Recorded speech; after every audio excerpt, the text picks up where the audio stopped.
Saudara, tahun 2020 telah berlalu. Kini kita berada di tahun baru, tahun 2021.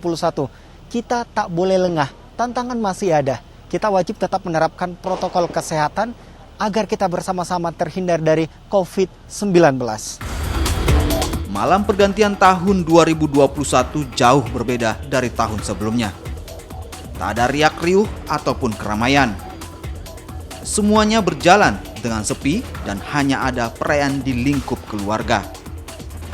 Kasus corona lah yang membuat malam bersejarah itu berbeda. Warga diminta tak membuat kerumunan agar tak menimbulkan lonjakan kasus COVID-19. Saat ini, COVID-19 masih jadi ancaman. Di Sulawesi Selatan, lonjakan kasus sempat terjadi jelang akhir tahun.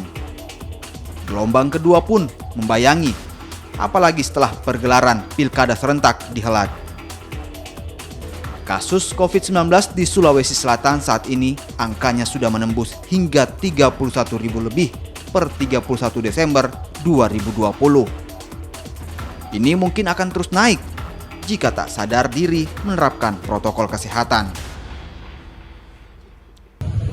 Malam tahun baru di Makassar ini bisa kita antisipasi kerumunan massa. Ya, tentu ini karena rekayasa yang dilakukan oleh Polda, dan saya yakin insya Allah mudah-mudahan peningkatan kasus bisa ditekan dengan malam tahun baru. Pandemi COVID-19 telah menginfeksi jutaan orang dan jadi salah satu penyebab kematian. Tahun ini kita masih harus melawan dan bertahan dengan menjaga protokol kesehatan dan juga hidup sehat. Karena tahun baru harus tetap memberikan harapan baru.